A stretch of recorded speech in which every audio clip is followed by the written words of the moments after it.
अथ श्री फाल्गुन शुक्ल एकादशी महात्म्यम्।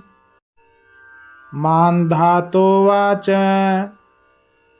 वद्ब्रह्मन्महाभाग येन श्रेयो भवेन्मम ईदृग्व्रतं ब्रह्मयो नेतेऽनुकंपास्ति चेन्मयि।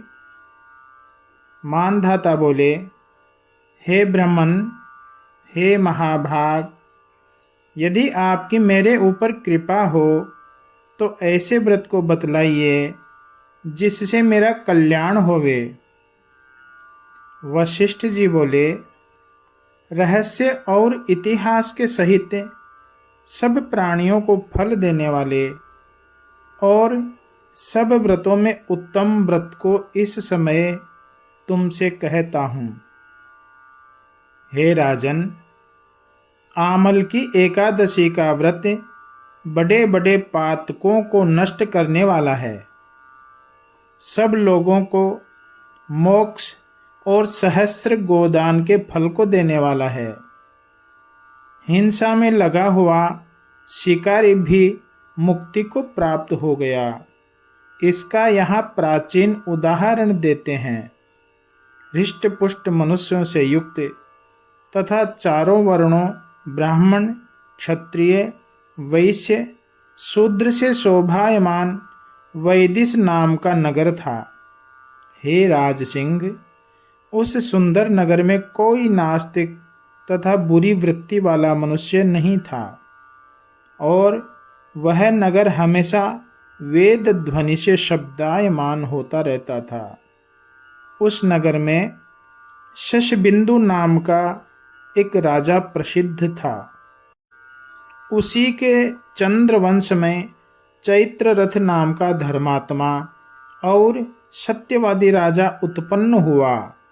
वह राजा 10,000 हाथियों के समान बलशाली, लक्ष्मी से संपन्न तथा शस्त्र शास्त्रों को जानने वाला था। हे प्रभु, उस धर्मात्मा और धर्मज्ञ राजा के शासन काल में कहीं भी कृपण और निर्धन दिखाई नहीं देते थे।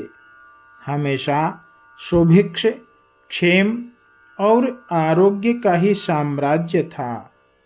उसके राज्य में प्रजा विष्णु भक्ति और शिव भक्ति में रत रहती थी और विशेषकर राजा भी उनकी भक्ति में तत्पर था।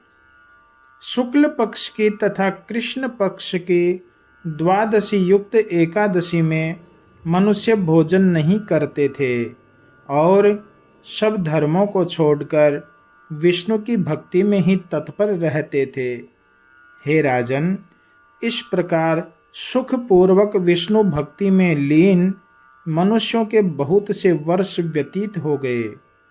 इसके बाद कुछ समय बीतने पर फाल्गुन शुक्ल पक्ष की आमलकी नाम की द्वादशी युक्त पुण्य तिथि एकादशी आई।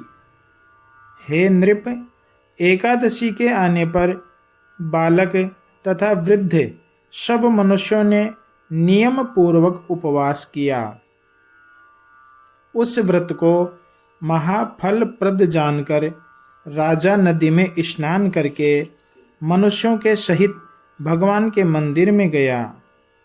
वहाँ राजा ने छाता, जूता तथा पंचरत्नों से युक्त सुंदर गंध से सुगंधित कलश को स्थापित किया।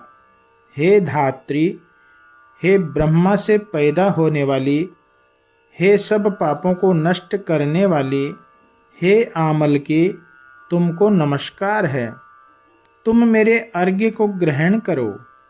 हे ब्रह्मा से उत्पन्न, तुम ब्रह्म स्वरूप हो और राम ने तुम्हारी पूजा की है।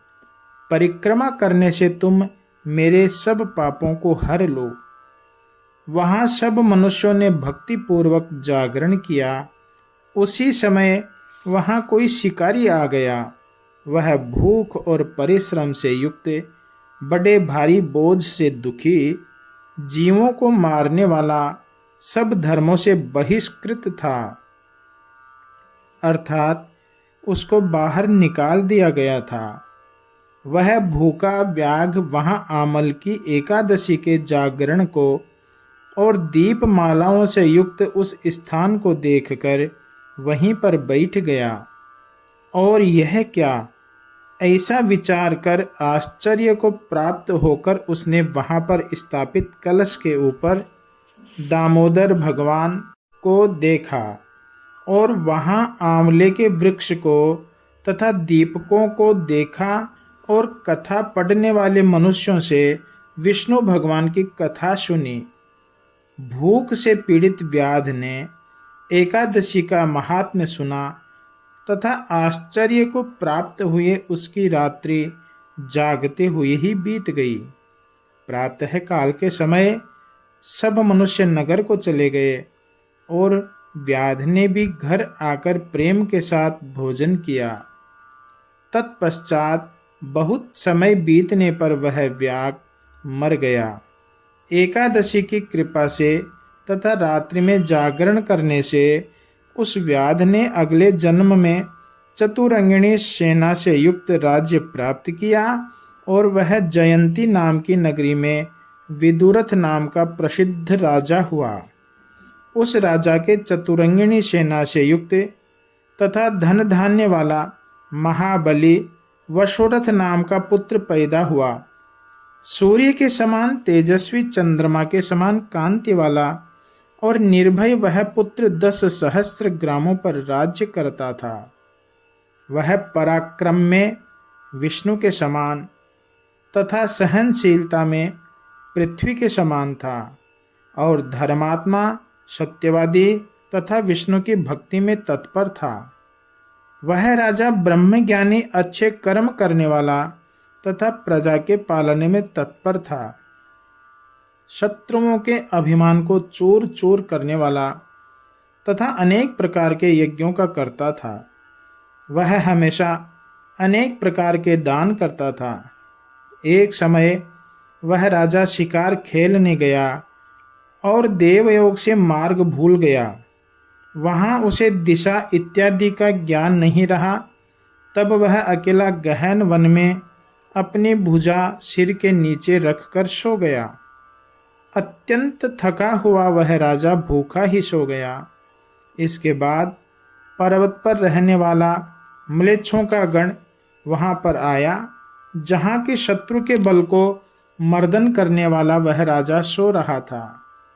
राजा से वैर करने से वह म्लेच्छ गण राजा के द्वारा सदा दुखी रहता था। इसके बाद वह म्लेच्छ गण ने उस भूरी दक्षिण राजा को घेर लिया। पहले वैर से विरुद्ध बुद्धि वाला वह गण राजा को मारो मारो इस प्रकार कहने लगा। पहले इस राजा ने हमारे पिता, भाई, पुत्र, पौत्र, भांजे और मामा वगैरह को मारा है। अपने स्थान से निकाले गए हम लोग 10 दिशाओं में फैल गए। इस प्रकार कहकर वे सब राजा को मारने को तैयार हो गए। अपने हाथों में लिए हुए पाश, पट्टिश, तलवार और धनुष पर चढ़ाए हुए बाणों से वह शत्रुगण चारों तरफ से राजा को मारने के लिए तैयार हो गया। राजा के ऊपर छोड़े हुए सब शस्त्र राजा के शरीर में न घुस सके, तब नष्ट हो गए हैं।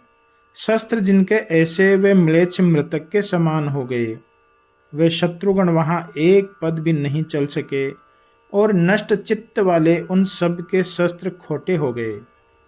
जो राजा को मारने के लिए आए थे वे सब दीनहीन हो गए और उसी समय राजा के शरीर से दिव्य गंध से युक्त तथा सुंदर गहनों से सुशोभित और सब अंगों से सुंदर एक कन्या निकली। सुंदर वस्त्र धारण किए हुए, क्रोध से भौहें छटाए हुए और नेत्रों से चिनगारियां बरसाती हुई वह ऐसी लग रही थी मानो बहुत सी अग्नि उगल रही हो। दूसरी काल रात्रि के समान क्रोधित होकर तथा हाथ में चक्र लेकर वह उन दुखी म्लेच्छों पर दौड़ी। जब कुकर्म में लगे हुए म्लेच्छ उस स्त्री के द्वारा मारे गए, तब राजा उठा और उसने बड़े भारी इस अद्भुत कार्य को देखा। मरे हुए म्लेच्छ गणों को देखकर राजा बहुत प्रसन्न हुआ और बोला कि मेरे अत्यंत वैरी इन म्लेच्छों को यहाँ किसने मारा है? हमारे किस हितैषी ने यह बड़ा भारी कार्य किया है? ऐसा राजा के कहने के समय ही निष्काम और आश्चर्य युक्त राजा को देखकर आकाशवाणी हुई कि केशव भगवान के अतिरिक्त कोई दूसरा शरण या रक्षक नहीं है। वह धर्मात्मा राजा वन से कुशल पूर्वक घर आया और उसने पृथ्वी पर इंद्र के समान राज्य किया। वशिष्ठ जी बोले, हे राजन, जो उत्तम पुरुष इस आमल की एकादशी का व्रत करते हैं वे विष्णु लोक को जाते हैं। यह बात बिना विचारे ही सत्य है। ओम सच्चिदानंद रूपाय विश्वोत्पत्त्यादि हेतवे तापत्रये विनाशाय श्री कृष्णाय वयं नमः। मंगलम भगवान विष्णुर्मंगलम गरुड़ध्वज मंगलम पुंडरीकाक्ष मंगलाय तनोहरि। ओम विष्णवे नमः। ओम विष्णवे नमः। ओम विष्णवे नमः।